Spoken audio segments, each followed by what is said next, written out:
Good morning, happy Tuesday. Today I thought I would focus on thighs and quads. I know that Yana often asks for those poses, and I've noticed mine have been really tight lately.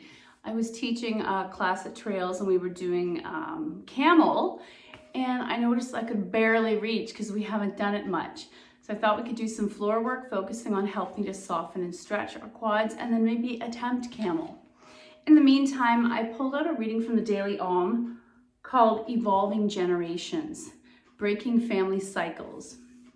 It's easy to believe that in leaving our childhood homes and embarking upon our journey of adulthood, we have effectively removed ourselves from harmful or self-perpetuating familiar patterns.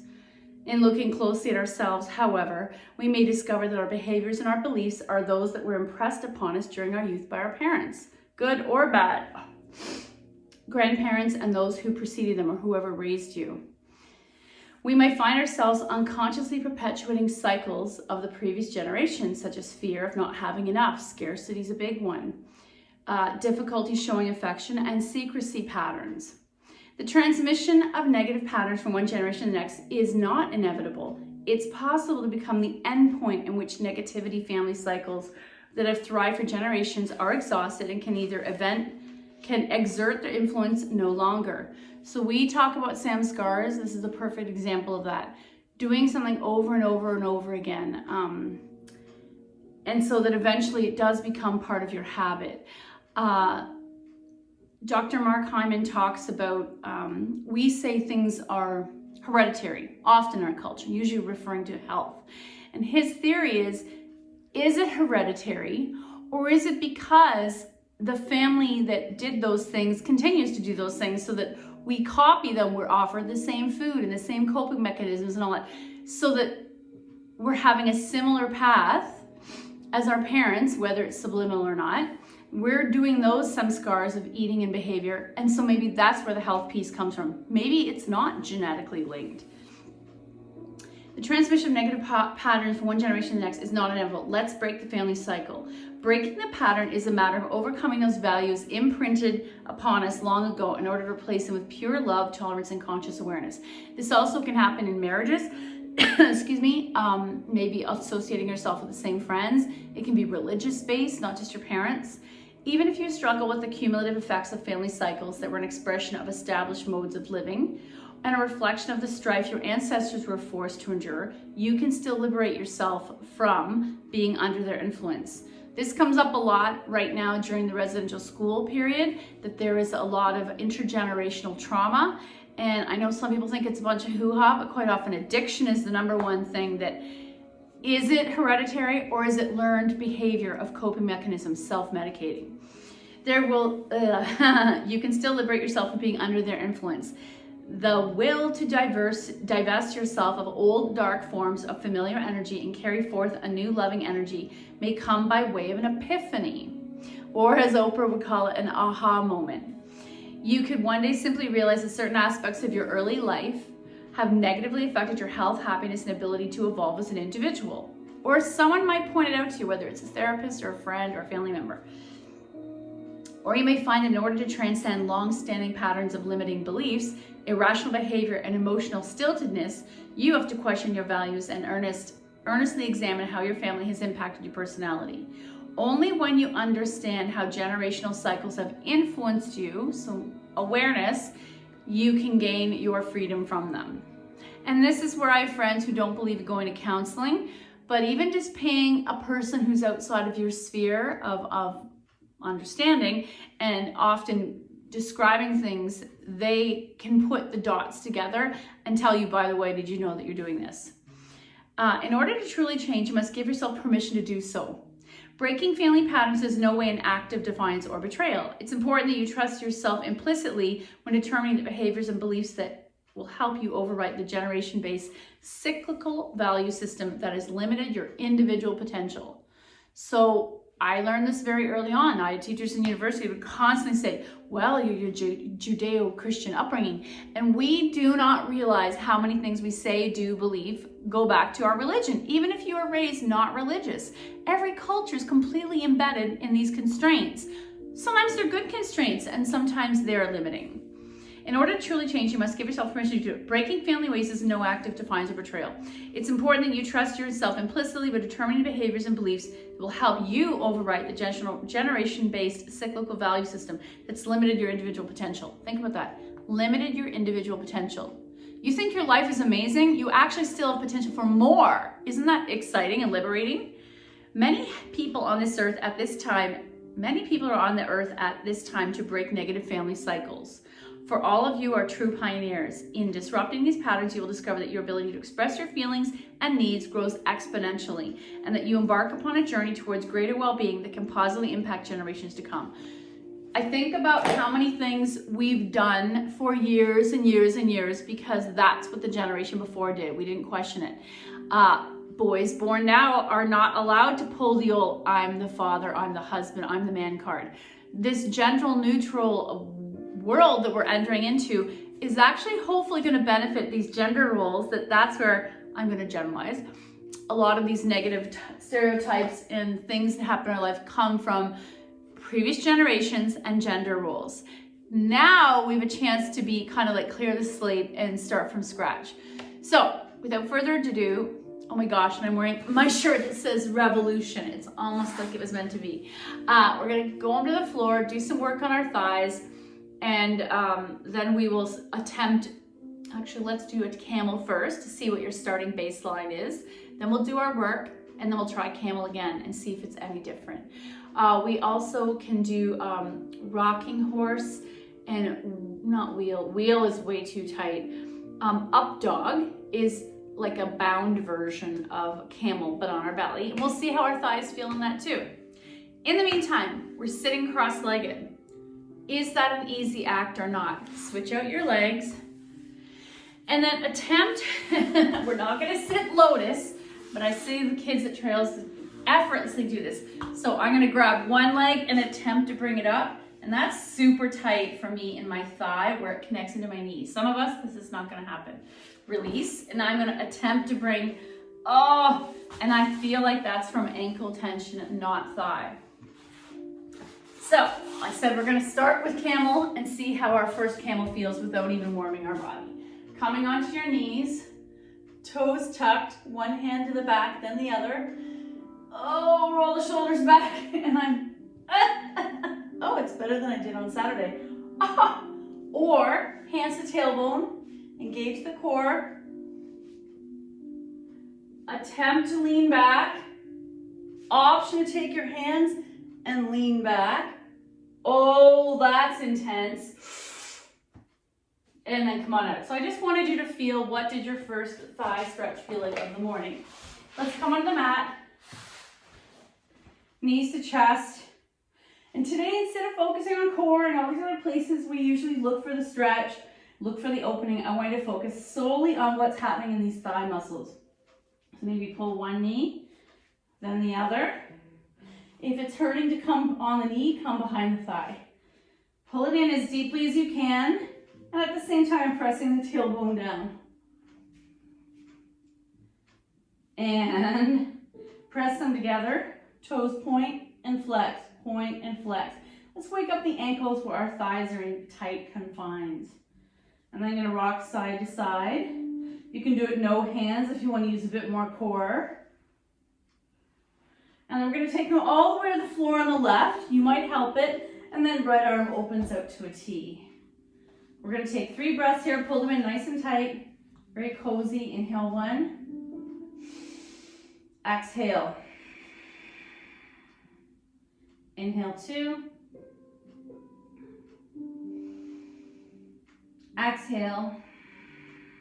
One more time. Inhale 3. Exhale, push yourself to center. Hug those knees in tight. And now we're going to take them to the right. Left arm opens to a T.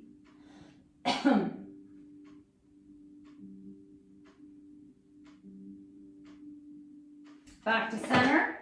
Little bow, but keep it tight. I'm going to draw the right leg in, left foot flex, and slowly lower. That flex, remember that lovely feeling in the quad, wakes it all up. When I point, it stretches. When I flex, it engages it. So point and flex a few times.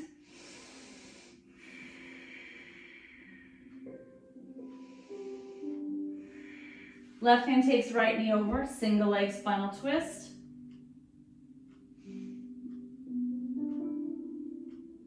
Back to center, little boat. Left leg in, right leg flex and lower.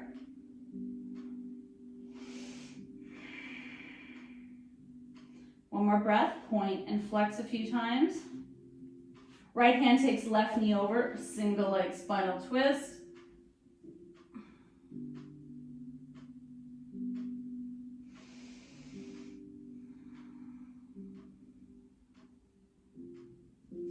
Back to center, little boat. Maybe I'll do a few egg beaters just to wake up the hips. And pull the knees wide for a moment. We want to see how does the inner thigh feel today.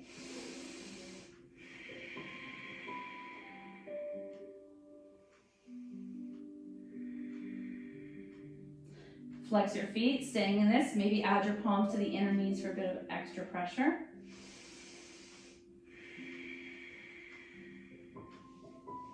Draw the knees towards the armpits. Now I'm shifting the stretch to a different part of the hips. Option to walk your hands down. Keep it wide, pull it in. Chin slightly to the ceiling. Feet into set up for happy baby. And then you may have the option to come into full happy baby, stillness, or rocking side to side. Soles of the feet together, pause. Feet to the mat, knees out to the side. Recline goddess, arms into cactus.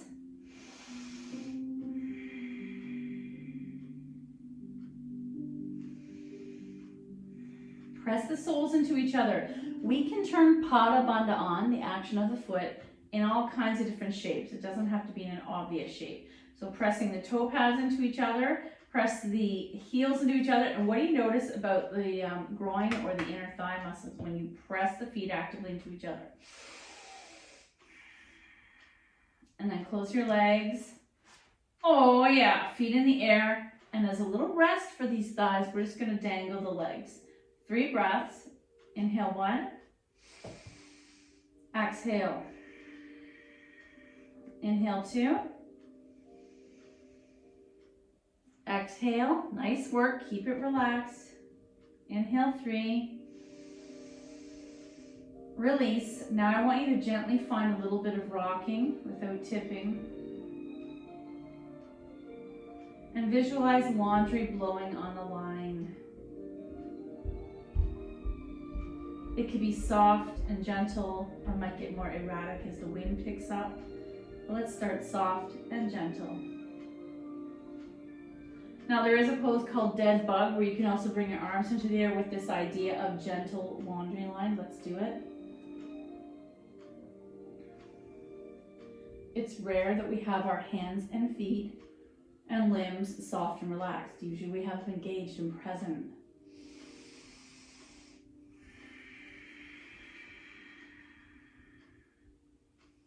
So this soft, relaxed state is the complete opposite of when we're working with engaged thighs. I want you to feel that contrast. And then flex, make a little table with your feet, arms to a T, legs wide.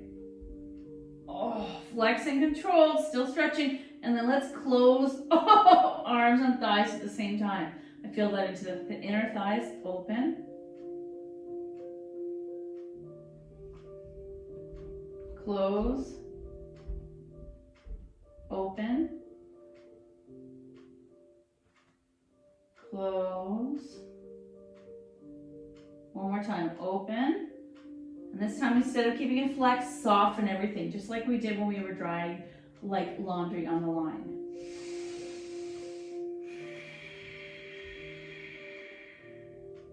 And then we'll close our legs, grab your strap. Keeping right leg in the air, interlace your hands to support it, flex the left leg and lower. Massaging that thigh, point and flex. Strap to the ball of the right foot.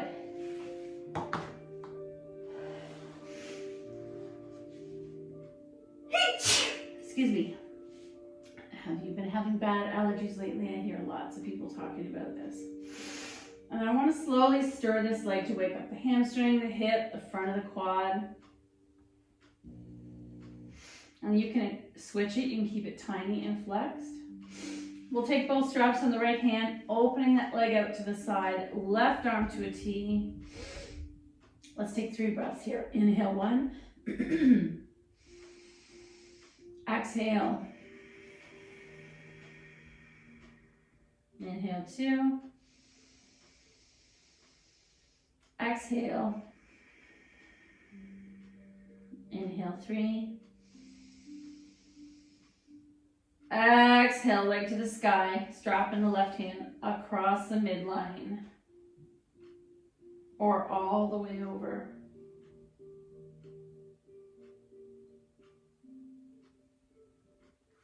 Back to the sky, get rid of the strap, and we want to come back to that fetal position, knees to chest, little boat.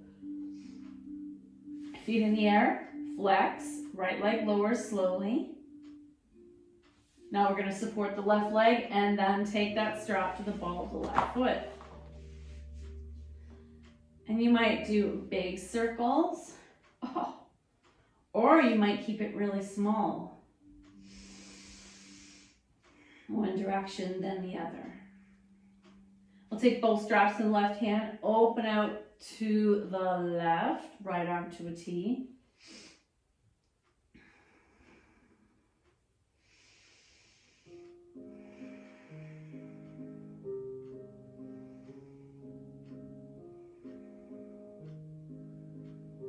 Back to the sky, strap in the right hand and across the midline.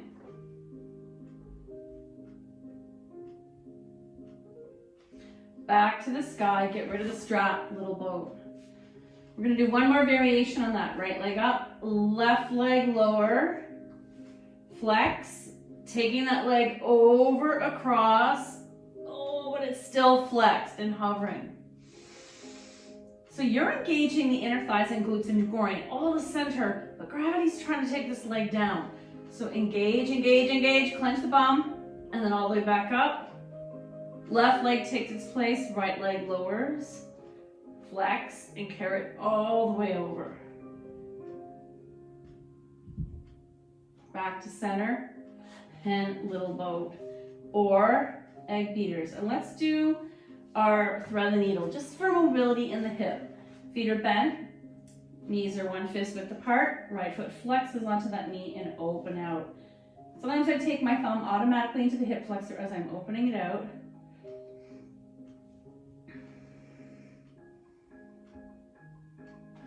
Option to bring that left thigh a little closer.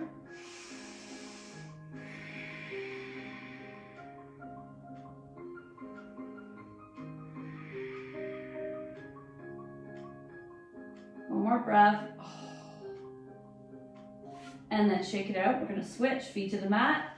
Left foot flexes onto right knee, open. Bring it towards you. Couple breaths here. Left hand presses the left knee open like a gate.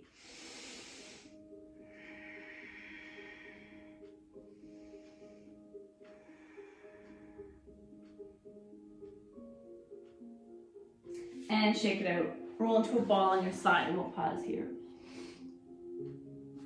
Coming all the way up, we're going to do a couple quick sun salutations.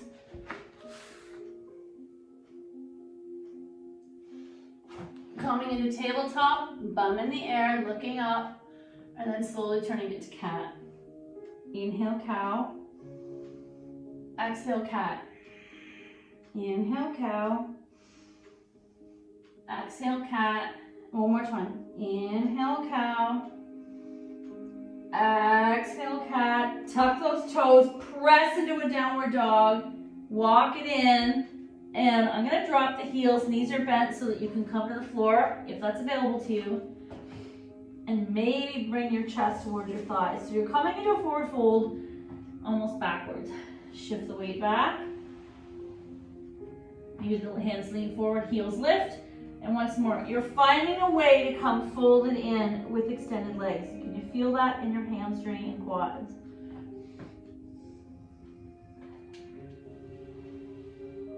Option to walk the feet in closer.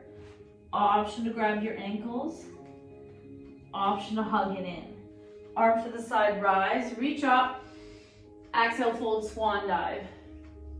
Half back, plant. However you want to get down to sleeping cobra, one breath.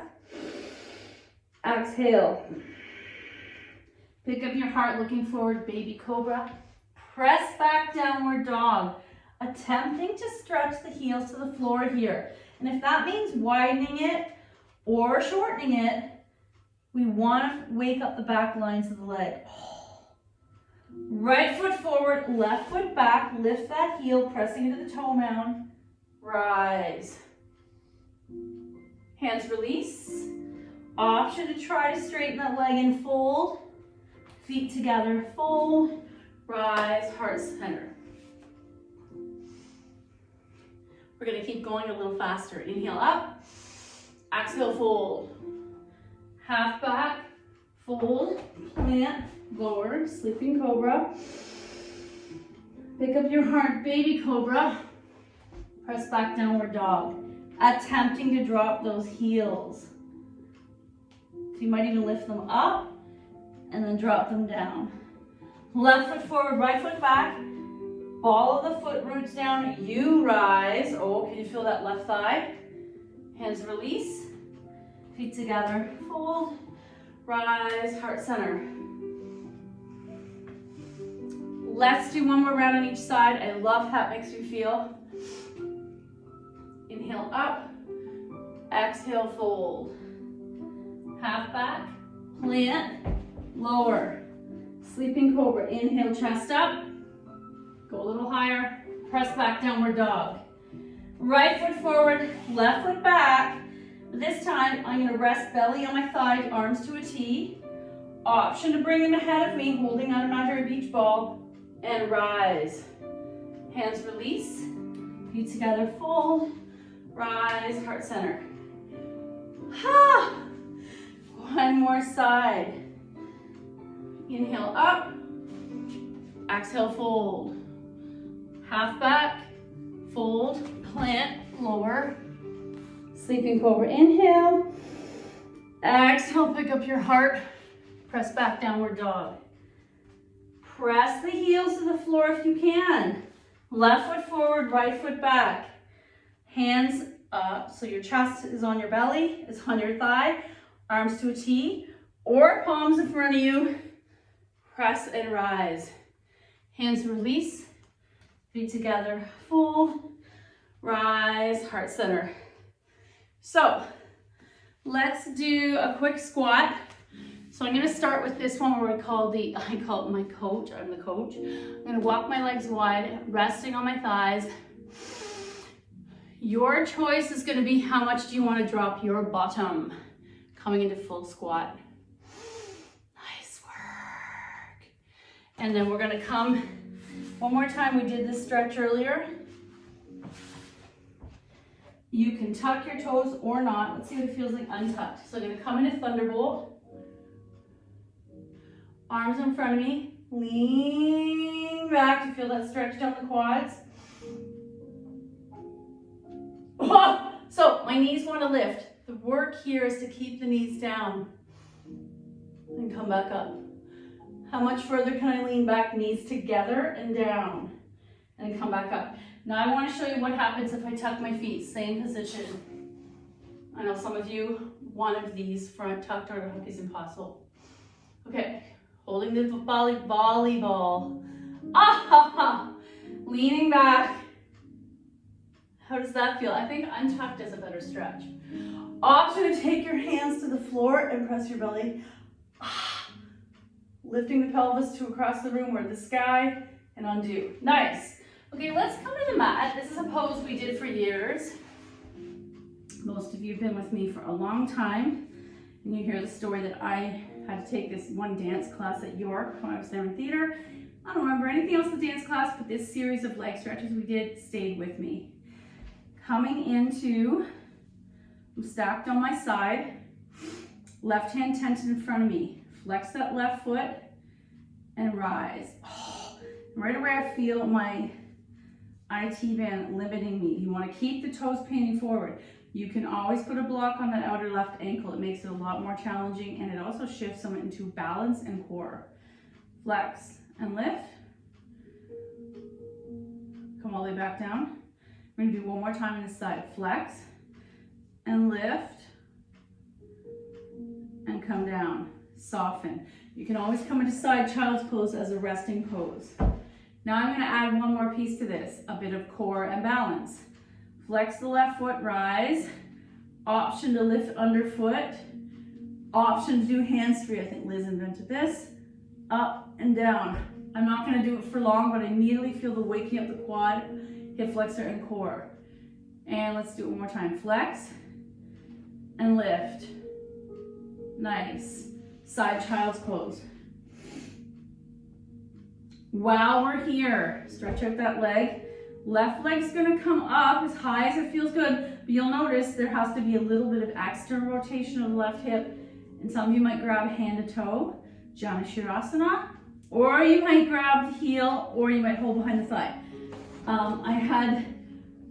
It's called Anantasana, reclining Vishnu couch pose.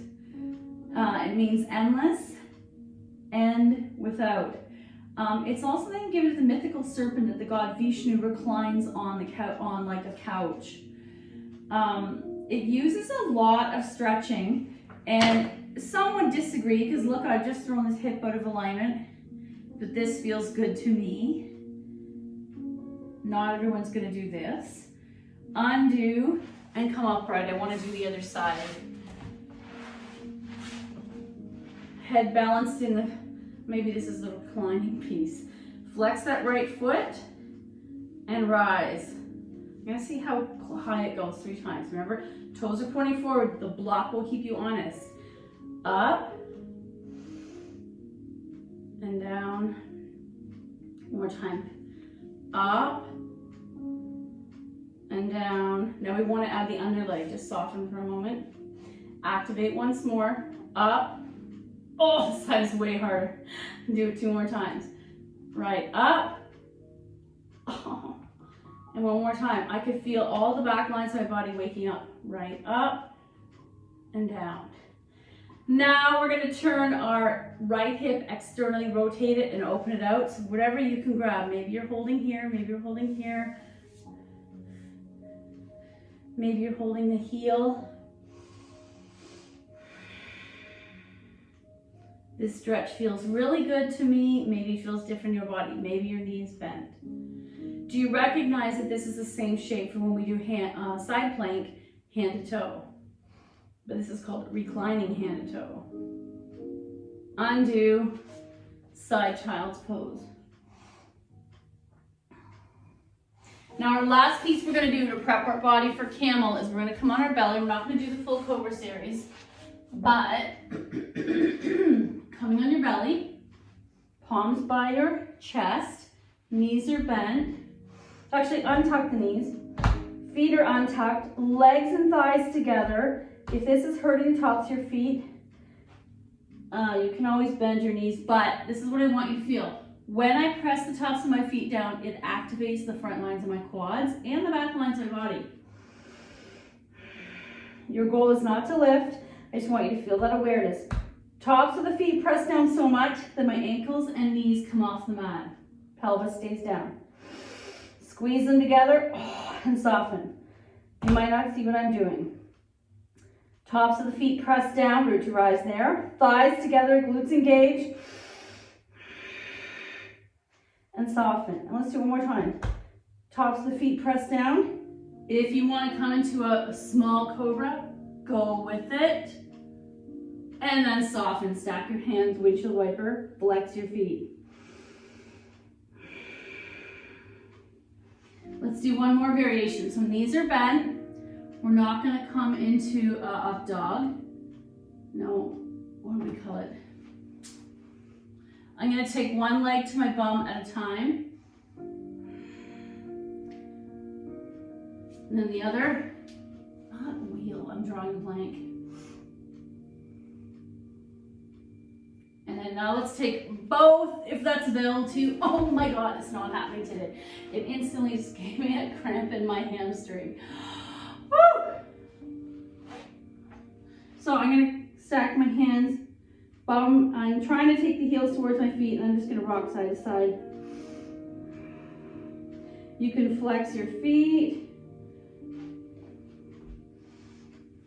You can try to take one. Oh, is that gonna happen? Oh, suddenly I can do it. Bow pose. Or keep in flexed cobra. And then release or circles. And let's press up. So another variation is coming on my knees once more, hands to the floor. It's almost the same shape as bow, but I'm not lying on my chest on the floor. Belly to the sky, look up, and release. Now, let's prep our body to do our final pose, our camel. Some teachers would teach you so that your belly or pelvis is against the wall, but I'm trying to show you. So that is one way to create, it's a more honest pose, because quite often when I go to reach back, 1, 2, look, I just pulled away from the wall to accomplish that. I might be here in full camel, I might be in half camel, I might use blocks standing at my feet, I might keep my hands on my lower back, elbows back. So you're gonna choose which camel works for you. Awesome. And then that always kills my arches, so I'm gonna do this pose one more time.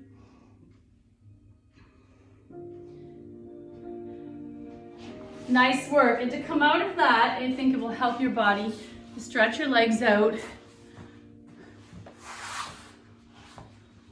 Coming back into staff, roll out your ankles. What is today's, let's see, this is Wisdom for Healing. Love the artwork. If you are interested in some of the card decks we use, there is a store, what's it called? And it's attached to Nature's Emporium. Dalen.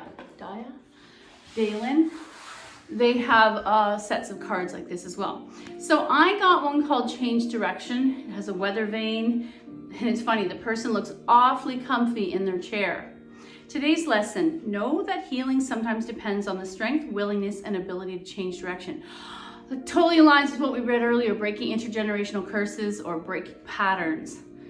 Many people postpone doing so due to fear or laziness, and then they wonder why they're not happy and healthy.